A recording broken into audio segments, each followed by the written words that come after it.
Assalamualaikum warahmatullahi wabarakatuh.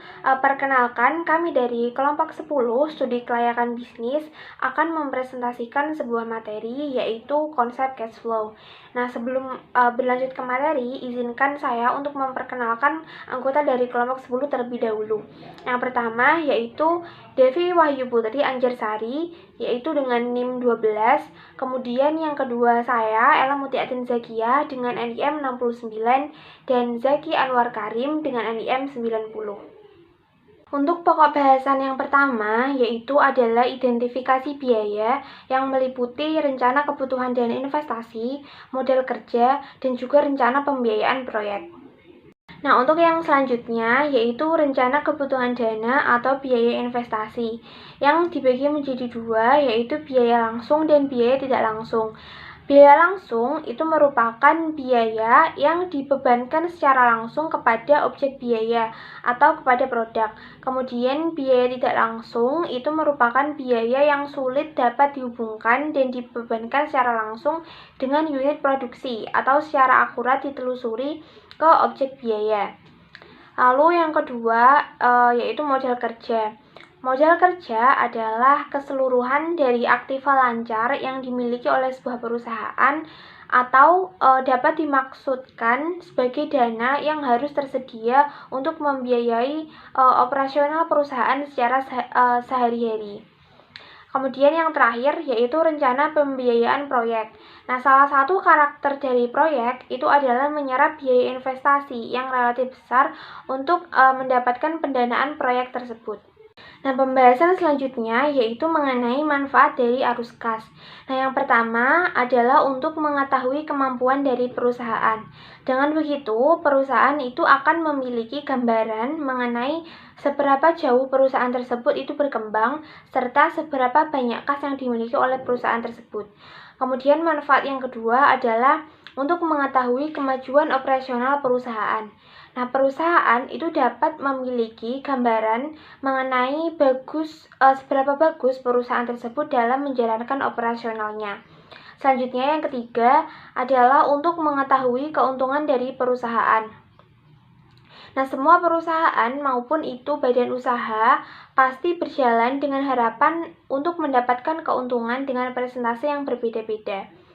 Maka dari itu, ketika perusahaan tersebut itu hendak mendapatkan informasi seberapa banyak atau berapa persen keuntungan yang didapatkan pada jangka waktu tersebut, maka bisa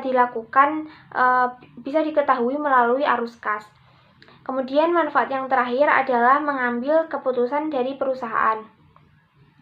Dengan mengetahui aluran kas atau cash flow yang disusun secara sistematis, maka hal ini bisa menjadi sebuah pedoman yang dapat digunakan oleh perusahaan seperti langkah apa yang dapat diambil selanjutnya atau peraturan yang akan dibuat oleh perusahaan tersebut.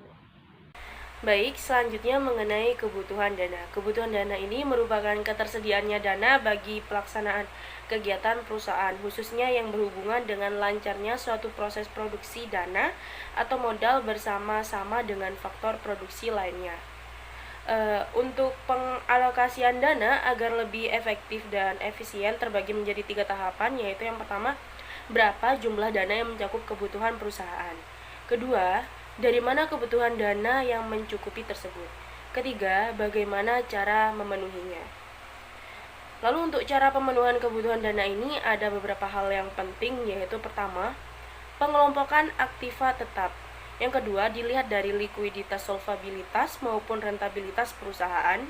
Yang ketiga, dilihat dari pertimbangan kekuasaan perusahaan. Untuk sumber dana ini dibedakan menjadi dua, yaitu sumber dana internal. Sumber dana internal ini adalah sumber dana yang berasal dari perusahaan itu sendiri sebagai perbelanjaan internal perusahaan itu sendiri. Yang kedua yaitu sumber dana eksternal. Sumber dana eksternal ini merupakan bentuk perbelanjaan eksternal yang artinya pemenuhan kebutuhan dana yang berasal dari luar hasil kegiatan perusahaan. Selanjutnya yaitu aliran kas. Arus kas atau aliran kas atau biasanya disebut cash flow adalah sebuah bentuk laporan berisi rincian atau catatan dari setiap transaksi yang terjadi dalam kurun waktu tertentu, baik berupa pendapatan maupun pengeluaran, yang disusun dengan sistematis sesuai waktu terjadinya transaksi. Oke, selanjutnya saya akan menjelaskan tentang aliran kas. Aliran kas atau arus kas atau yang biasa kita kenal dengan cash flow merupakan sebuah bentuk laporan yang berisi tentang catatan dari setiap transaksi yang terjadi dalam kurun waktu tertentu, baik itu berupa pendapatan maupun pengeluaran, yang disusun secara sistematis sesuai dengan terjadinya transaksi. Terdapat beberapa jenis aliran kas. Yang pertama adalah operational cash flow. Yang kedua ada aliran kas pendanaan. Terdapat 2 poin di dalamnya, yaitu yang pertama financial cash inflow dan yang kedua adalah financial cash outflow. Yang ketiga dan yang terakhir adalah aliran kas investasi. Terdapat 2 poin dalamnya. Yang pertama investment cash inflow, yang kedua ada investment cash outflow. Selanjutnya saya akan menjelaskan tentang initial cash flow dan operational cash flow. Yang pertama, initial cash flow merupakan sebuah aliran kas yang berhubungan dengan pengeluaran kas untuk keperluan investasi atau pengeluaran kas untuk pengadaan aset tetap. Kebutuhan dana yang akan digunakan untuk modal kerja juga termasuk dalam initial cash flow. Selanjutnya ada operational cash flow, merupakan sebuah aliran kas yang akan digunakan untuk menutupi investasi. Operational cash flow diterima setiap tahun selama umur investasi dalam bentuk aliran kas bersih. Operational cash flow inilah yang sering kita kenal dengan istilah cash flow saja. Operational cash flow dihitung dengan menambahkan laba bersih dan non-cash cost. Nah, demikian penjelasan dari kelompok 10 mengenai konsep cash flow. Mohon maaf apabila terdapat kesalahan. Wassalamualaikum warahmatullahi wabarakatuh.